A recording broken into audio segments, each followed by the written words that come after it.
जब साइंस नहीं थी, जब हमको ये बात नहीं पता थी कि ये जो उड़ते हुए बर्ड्स हैं, या ये जो सॉलिड माउंटेन है, या ये जो हवा में तैरते हुए क्लाउड्स हैं, या सनराइज है, जो दिखता हमको पहले भी था, वो ऑब्जर्वेशन कैसे हुआ? वो ऑब्जर्वेशन तब हुआ जब हमने उस सीन में, उस सीनरी में हमने अपना व्यू पॉइंट ऐड किया, अपना पर्सपेक्टिव ऐड किया, अपना इंटेलेक्ट ऐड किया, तब वो सीइंग ऑब्जर्वेशन में कन्वर्ट हुआ।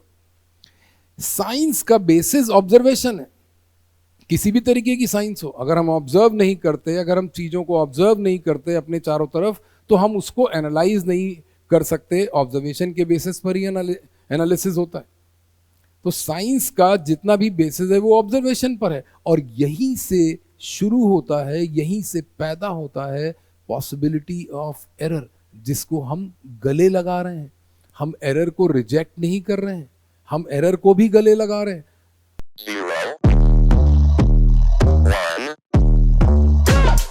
Let's get started. So hello students and teachers, today we are going to discuss the topic called error analysis, ठीक है।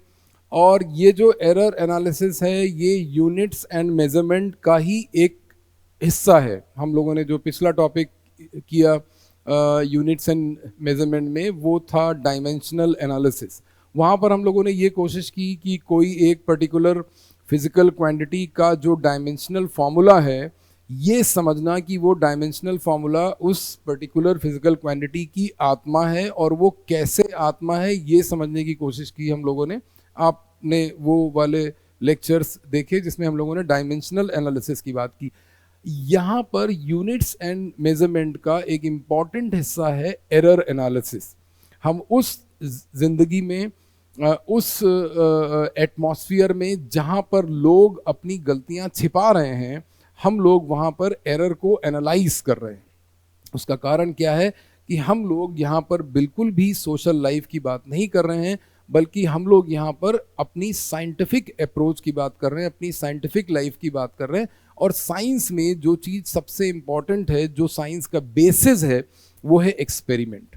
तो अगर हम लोग कोई भी एक्सपेरिमेंट करेंगे तो उसमें गलतियों की संभावना होगी। तो इसका मतलब कि अगर हम लोग इसको अपना बेसिक बना रहे हैं कि एरर एनालिसिस में क्या चीज़ इम्पॉर्टेंट है, तो वो ये है कि हमको एक्सपेरिमेंट से हम लोग कैसे, जब हम लोग एक्सपेरिमेंट करेंगे तो हम रीडिंग लेंगे। आपने भी एक्सपेरिमेंट किए हैं, जिन लोगों ने, जो लोग क्लास 11th में जब आपने मैकेनिक्स से रिलेटेड एक्सपेरिमेंट किए, या क्लास 12th में आपने इलेक्ट्रिसिटी और ऑप्टिक्स से रिलेटेड एक्सपेरिमेंट किए। क्लास 10th में भी आपको थोड़ा बहुत ऑप्टिक्स के एक्सपेरिमेंट के बारे में समझाया जाता था कि और वहाँ पर जो सबसे इम्पॉर्टेंट बात है, वो जो जिसको हम लोग रियल साइंस कहते हैं, वो आपकी उस प्रैक्टिकल नोटबुक में होती है, जहाँ पर एक पहली हेडिंग आपने दी ऑब्जेक्टिव। इसका मतलब you have to set an objective और अ गोल और एन एम, कि तभी आप कोई एक्सपेरिमेंट स्टार्ट करते हैं जब आपके पास कोई एम होता है।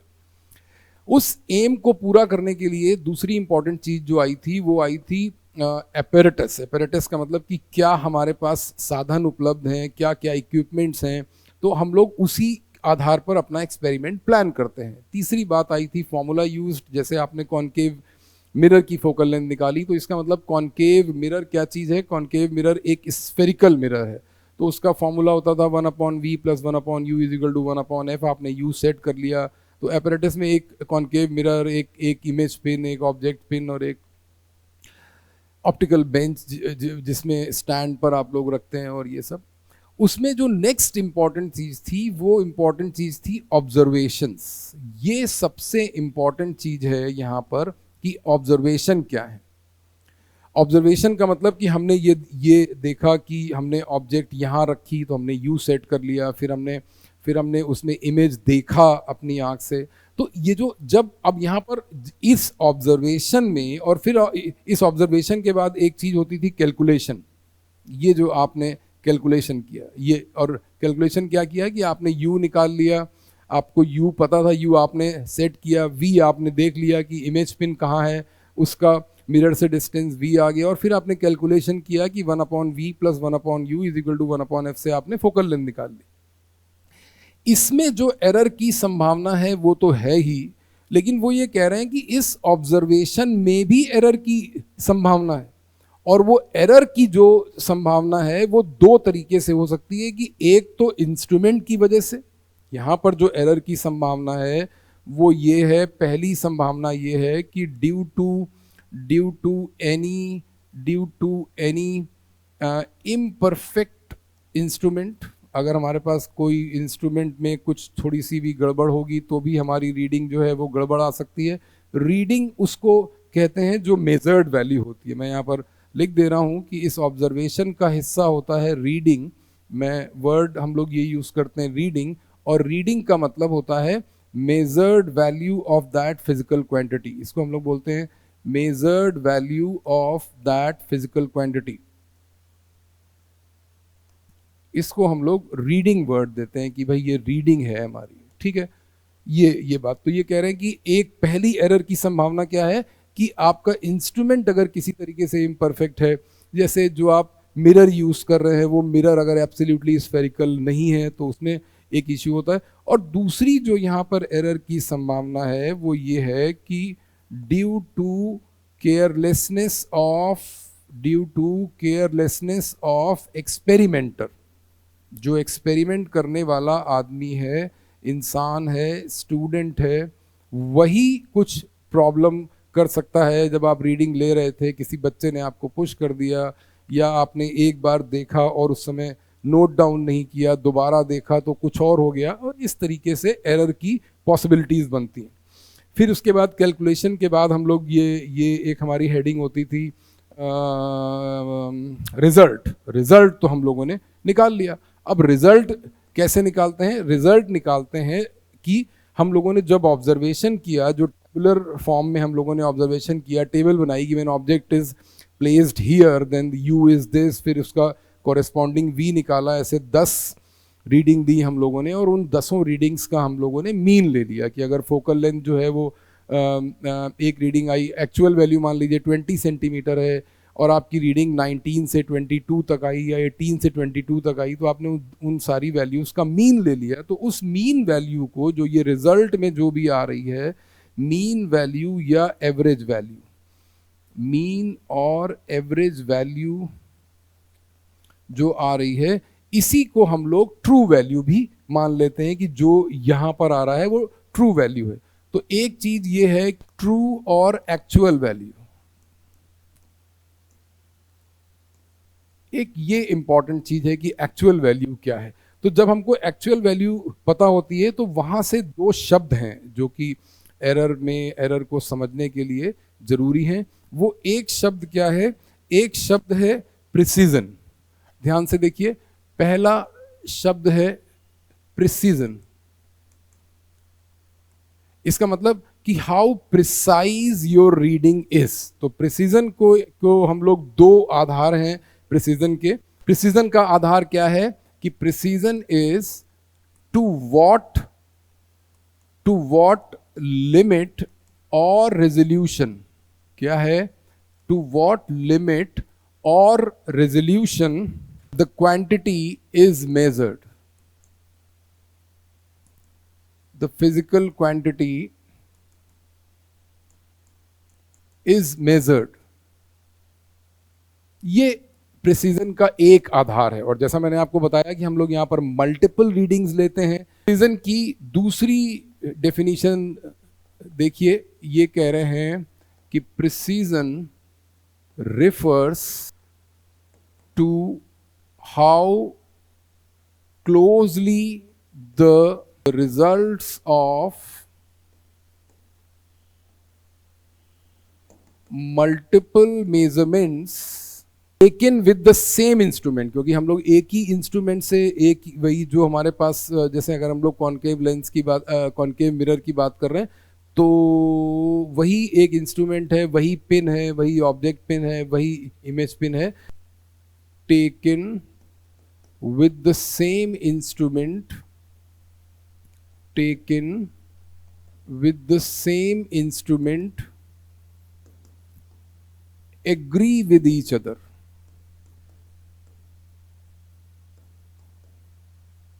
What is this agree with each other? Agree with each other का मतलब ये कि अगर एक रीडिंग आ रही है 19.7 और दूसरी रीडिंग आ रही है 15.3, तो इसका मतलब ये दोनों रीडिंग्स, आप सोचिए कि आप वही एक्सपेरिमेंटर है, वही अपैरेटस है, वही सिचुएशन है, और एक फोकल लेंथ आपने निकाली 19.3 और एक निकाली आपने 15.7, तो इसका मतलब कि दोनों रीडिंग्स में ज़्यादा गैप है। इसलिए हम लोग ये बोलते हैं कि ये जो ऑब्जर्वेशंस हैं ये प्रिसाइज नहीं है। तो ये इसलिए एक प्रिसीजन की एक डेफिनेशन ये है कि refers to how closely the multiple results agree with each other. अगर एक रीडिंग 19.3 है, दूसरी 19.7 है, दूसरी 18.9 है, तो ये तीनों रीडिंग्स आपस में प्रिसाइज हैं, ये तीनों रीडिंग क्लोज हैं, क्लोज टू ईच अदर हैं, इसलिए हम ऐसे ऑब्जर्वेशन को प्रिसाइज ऑब्जर्वेशन कहते हैं। अब इसके साथ साथ यहाँ पर एक दूसरा वर्ड है, प्रिसीजन एक चीज हो गई, और दूसरी इंपॉर्टेंट चीज जो यहाँ पर है, जो बहुत ज़्यादा इंपॉर्टेंट है एक्चुअली, वो है एक्यूरेट। इसका मतलब कि एक्यूरेट का क्या मतलब है ये समझिए, कि हम लोग ये बोल रहे हैं कि कौन सी रीडिंग हमारी एक्यूरेट होने। पहली बात जो है वो ये है कि व्हेन दी मेजर्ड वैल्यू, बहुत ध्यान से देखिए, when the measured value is closer to the actual value, closer to the actual और ट्रू वैल्यू,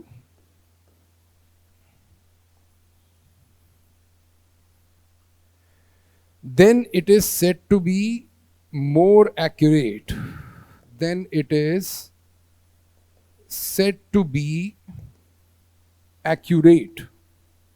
ये accurate की एक डेफिनेशन है। मान लीजिए हम लोगों ने जो फोकल लेंथ वाला एक्सपेरिमेंट आप लोगों ने किया, उसमें हम लोगों की जो ट्रू वैल्यू है फोकल लेंथ की, कि अगर फोकल लेंथ जो है, से दैट की true value of focal length है 20 centimetre, this is the true value. और फिर हम लोगों ने तीन अलग अलग रीडिंग्स हमारी आई, ऐसा हम लोग मान लेते हैं। वो मान लीजिए आ रही है हमारी 18.5 centimetre and it is 18.8 centimetre, ये दो रीडिंग्स आई हमारी, ठीक है। तो क्योंकि अब यहां पर ध्यान से देखिए, क्योंकि दोनों रीडिंग्स आपस में क्लोज हैं, इसका मतलब the reading is precise, but actual value से दूर है, इसलिए नॉट एक्यूरेट। तो हम ये बोलेंगे these readings are precise but not accurate. बहुत ध्यान से देखिए, these readings are precise but not accurate.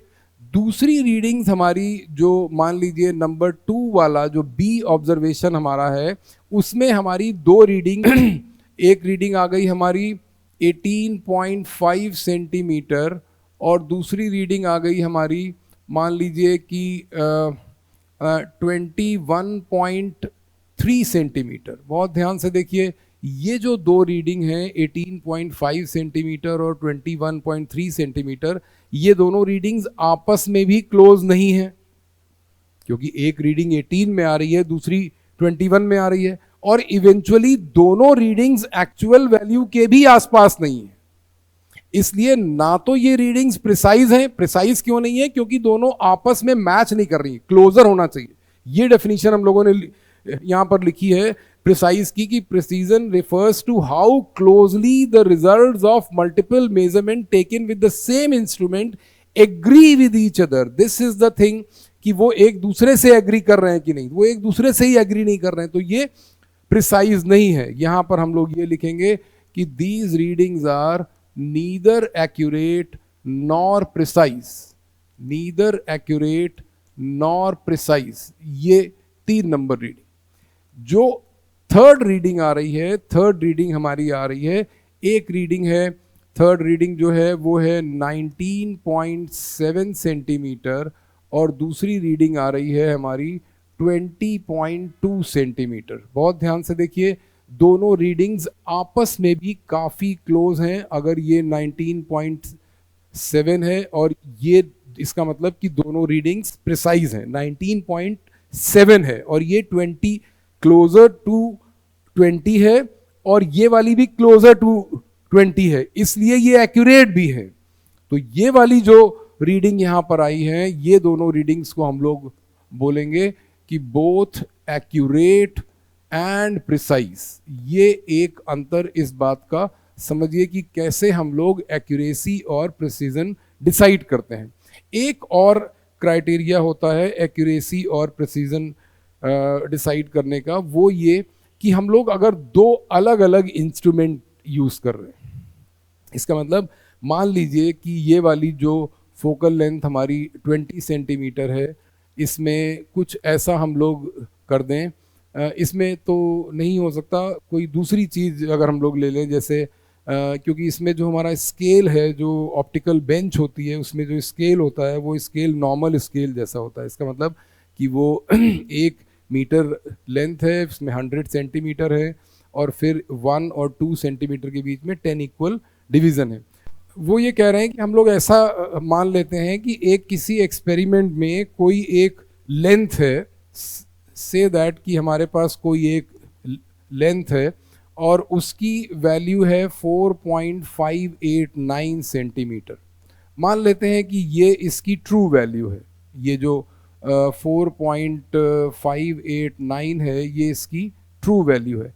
अब क्या हुआ कि अगर हमारे पास दो अलग अलग इंस्ट्रूमेंट्स हैं, अलग अलग इंस्ट्रूमेंट का मतलब क्या कि एक इंस्ट्रूमेंट हम लोगों ने, पहला इंस्ट्रूमेंट यूज किया जिसका रेजोल्यूशन है, तो हम लोग ये बोल रहे हैं कि एक चीज हमारे पास है इंस्ट्रूमेंट ए, और इंस्ट्रूमेंट ए का रेजोल्यूशन जो है, मान लेते हैं कि इसका 0.1 मिलीमीटर, रेजोल्यूशन इज 0.1 मिलीमीटर। आपको रेजोल्यूशन का कंसेप्ट एक बार समझा दूं। जो भी स्मॉलेस्ट चेंज है, इसका मतलब कि अगर हम किसी इंस्ट्रूमेंट के रेजोल्यूशन की बात कर रहे हैं,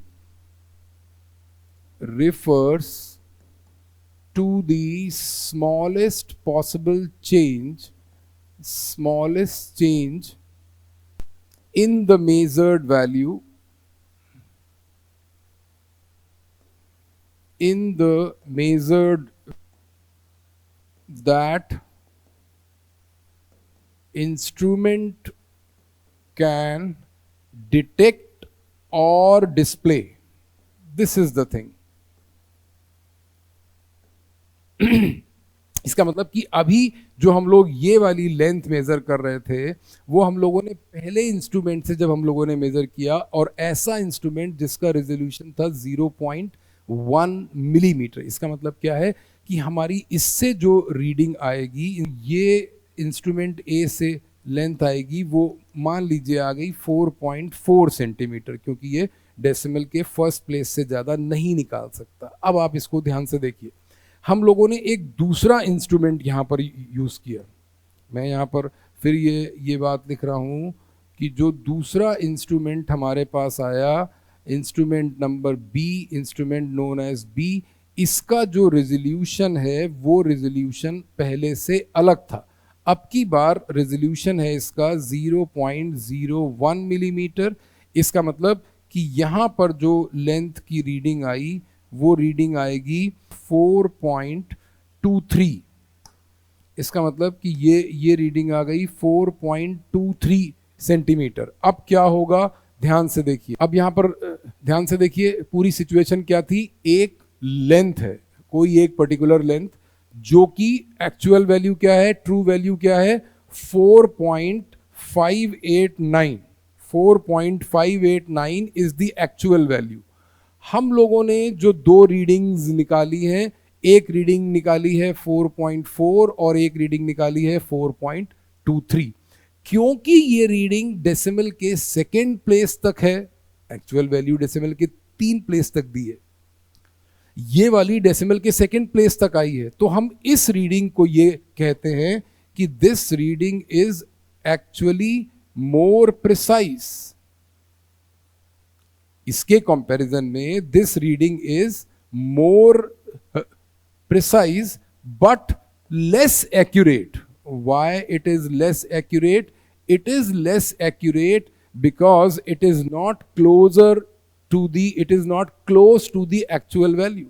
अगर हम इस रीडिंग से कंपेयर करते हैं तो ये वाली रीडिंग जो है ये इसके ज़्यादा क्लोज है, ट्रू वैल्यू के ज़्यादा क्लोज है, इसलिए हम लोग इसको बोलेंगे मोर एक्यूरेट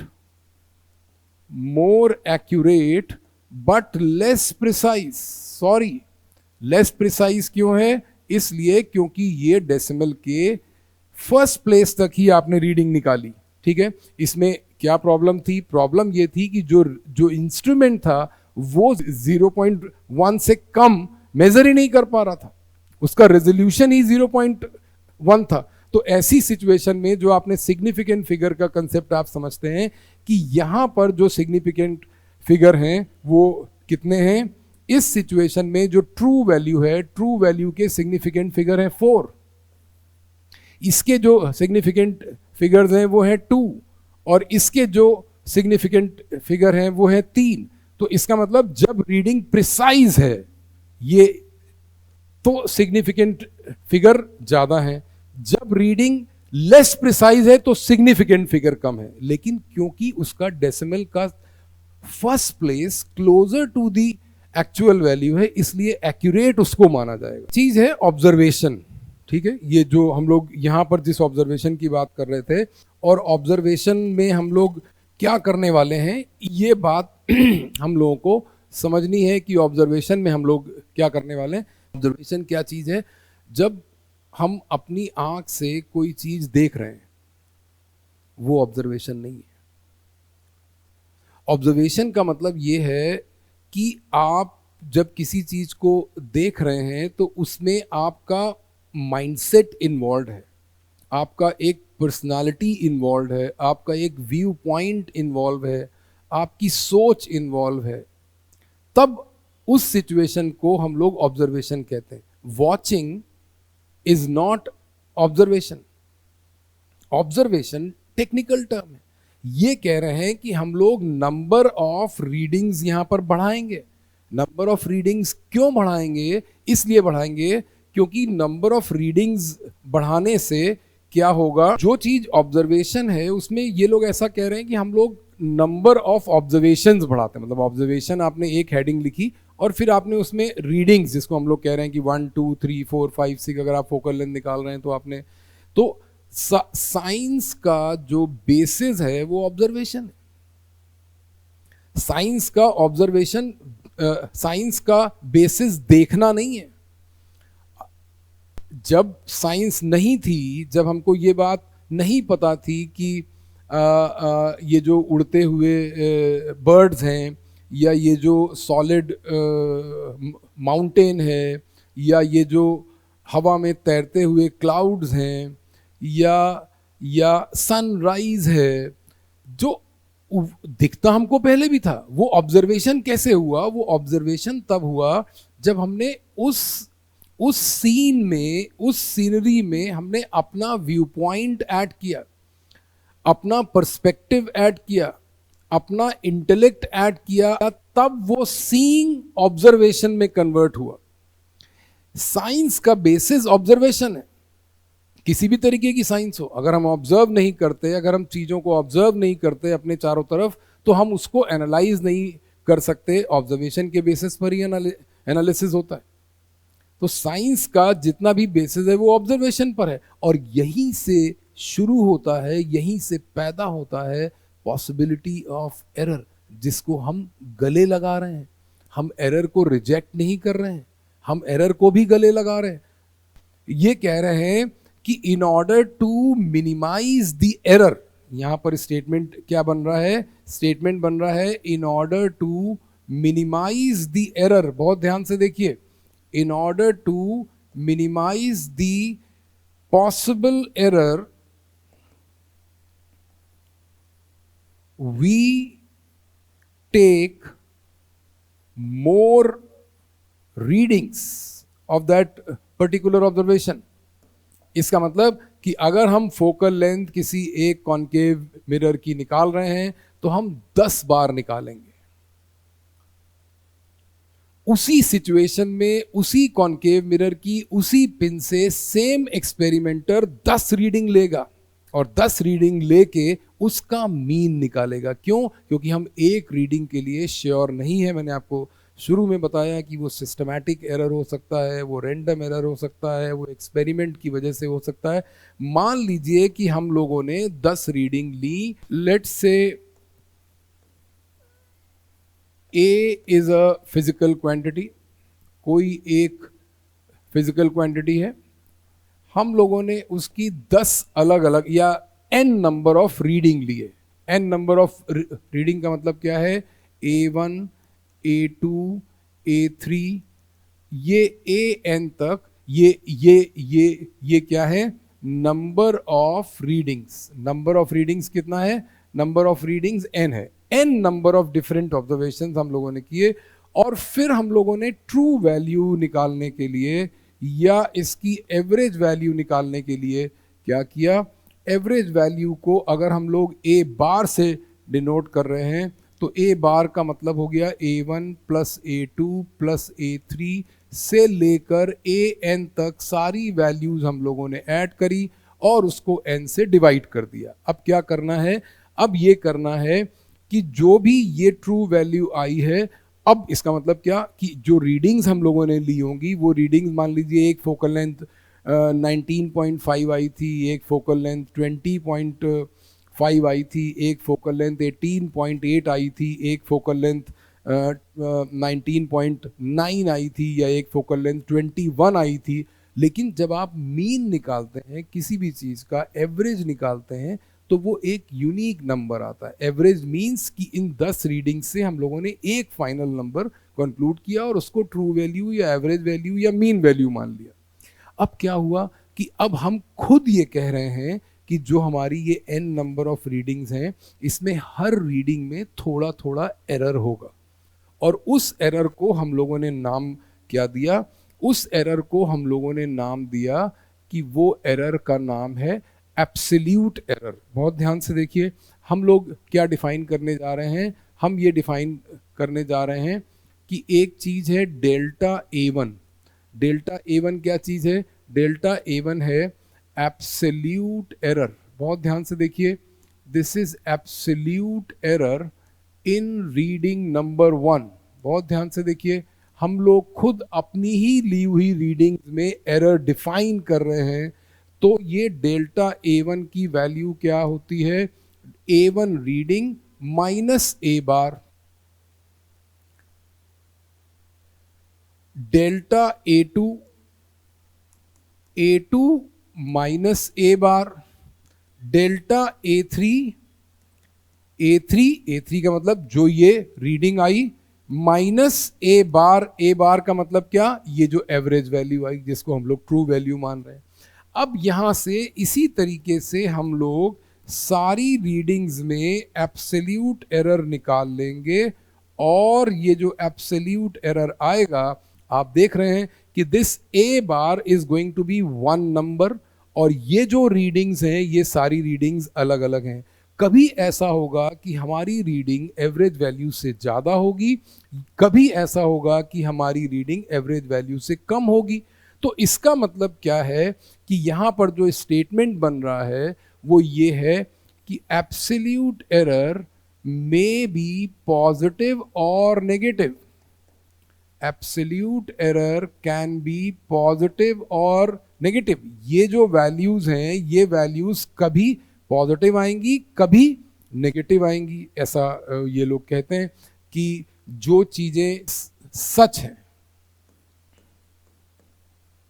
अब यहां पर उस सत्य की बात नहीं हो रही है। एक सत्य है sunrise is a truth, but day is not a truth. Day is defined in a way कि जब हम सन को फेस कर रहे हैं तो अर्थ के दूसरे साइड में रात हो रही है। और आप इस तरीके से भी देख सकते हैं कि अब ये नहीं कि अगर हमारे लिए दिन है तो पूरी दुनिया के लिए दिन है, नहीं। Sun is definite truth. Sunrise and sunset is depending on the observer. Observer का मतलब क्या कि जब आपके लिए, आप क्योंकि अर्थ में एक पर्टिकुलर पोजीशन पर हैं, being on the surface of earth, तो आपके लिए जब सनराइज हो रहा है तब किसी दूसरे के लिए सेट भी हो सकता है। सन वही है, सन इज द ट्रूथ। और ऐसा कहते भी हैं कि जो यहाँ पर एरर हम लोग निकाल रहे हैं, जो ये एब्सोल्यूट एरर हम लोगों ने एरर के साथ एब्सोल्यूट वर्ड ऐड किया, ये ब्यूटी है इस टॉपिक की। वो ये कह रहे हैं कि सच घटे या बढ़े तो सच ना रहे। when this delta a can be positive और नेगेटिव, इसका मतलब कि अगर ये हम लोगों का कोई एक कांस्टेंट वैल्यू आ रहा है और हमारी रीडिंग ज़्यादा हो गई, तो इसका मतलब रीडिंग अगर a1 ज़्यादा है a बार से तो पॉजिटिव होगा कि सच घटे या बढ़े तो सच ना रहे, और झूठ की कोई इंतहा ही नहीं। वो जो झूठ की इंतहा है वो यहाँ पर ये है कि हम लोग ये बोल रहे हैं, टर्म देखिए, ब्यूटीफुल टर्म है मीन एब्सोल्यूट एरर। टर्म क्या है? Mean absolute error. जो ये इन सारी रीडिंग्स में हम लोगों ने एब्सोल्यूट एरर्स निकाले हैं, उन सबका भी मीन लेने जा रहे हैं। इसका मतलब डेल्टा ए का भी मीन ले लिया। तो डेल्टा ए का मीन क्या हो जाएगा? डेल्टा ए का जो मीन है उसमें हम लोग ये कह रहे हैं कि जो ये A1 आई एम सॉरी, जो ये A1 A2 था, इन सबका मॉड ले लेंगे। मॉड क्यों ले लेंगे? मैंने आपको बताया कि सच घटे या बढ़े तो सच ना रहे, क्योंकि एरर इज एरर। अगर हमारी रीडिंग मीन वैल्यू से, एवरेज वैल्यू से ज़्यादा है तो भी एरर है, अगर हमारी रीडिंग एवरेज वैल्यू से कम है तो भी एरर है। तो हम लोगों ने सारे एरर्स को ऐड कर दिया। ये यहां से आ गया टर्म क्या? Mean absolute error. Mean absolute error क्या है? जितने भी ये एब्सोल्यूट एरर आए उनका हम लोगों ने मीन निकाल लिया। अब यहां पर फाइनल रीडिंग लिखने का तरीका समझिए। फाइनल रीडिंग लिखने का तरीका मतलब कि जो हम लोग ये लिखेंगे कि जो भी हमारी ये फिजिकल क्वांटिटी ए आई है, इसकी मेजर्ड वैल्यू हम लोग कैसे लिखेंगे? इसकी वैल्यू हम लोग ऐसे लिखेंगे कि जो फाइनल रीडिंग आई है, फाइनल रीडिंग जो आई है वो आई है ए बार प्लस माइनस डेल्टा ए बार। ये बात समझिए कि अगर ये फोकल लेंथ है तो यहाँ पर जो मीन वैल्यू आएगी, मीन वैल्यू मान लीजिए आई है 19.8, और फिर डेल्टा ए जो भी आया है 0.1 या 0.7, तो हम लोग ऐसा लिखेंगे 19.3। मतलब ये अगर ये कुछ इस तरीके से होगा 19.3 प्लस माइनस 0.8, ये जो सेंटीमीटर में पूरी रीडिंग हम लोग ऐसे लिखेंगे। प्लस माइनस यहाँ पे क्यों लगाया? क्योंकि हम लोगों ने इन सब का मॉड ले लिया था। इस वजह से हम लोगों ने ये बोला कि जो फोकल लेंथ हमने ऑब्जर्व करी, भले ही उसकी एक्चुअल वैल्यू जो है वो 20 सेंटीमीटर है, but what we have observe कि 19.3 एक वैल्यू आ रही है, लेकिन उसमें 0.8 का एरर हो सकता है। इसका मतलब कि या तो ये वैल्यू 20.1 है और या तो इससे कम अगर ये ले लें तो 18.5 है। इसका मतलब क्या है? इसका मतलब ये है कि यहाँ पर हम लोग एक और नई चीज डिफाइन करने जा रहे हैं जिसका नाम है फ्रैक्शनल एरर। बहुत ध्यान से देखिए, जिसका नाम है फ्रैक्शनल एरर। ये क्या है? Fractional error. फ्रैक्शनल एरर का दूसरा नाम है रिलेटिव एरर। ये रिलेटिव एरर क्या चीज है? ये रिलेटिव एरर होता है, इसको हम लोग ये बोलते हैं delta A bar divided by A bar. This is very very important. बहुत सारे जितने एरर एनालिसिस के न्यूमेरिकल क्वेश्चंस आते हैं वो इसी पर बेस्ड आते हैं। अभी हम लोग डिस्कस करेंगे एक दो एग्जांपल इसके। वो ये कह रहे हैं कि फ्रैक्शनल एरर के बाद एक और दूसरा एरर जो हम लोग यहाँ पर डिफाइन करते हैं, जो कि सबसे ज़्यादा पॉपुलर है, वो होता है परसेंटेज एरर। इसको भी समझिए। परसेंटेज एरर का मतलब क्या है? परसेंटेज एरर को ऐसे रिप्रेजेंट भी हम लोग कभी कभी कर देते हैं, percentage error in reading in the experiment in particular physical quantity measured by particular experimenter with a instrument. ये क्या है? ये कह रहे हैं कि फ्रैक्शनल एरर जो भी आया है मल्टीप्लाइड बाय 100।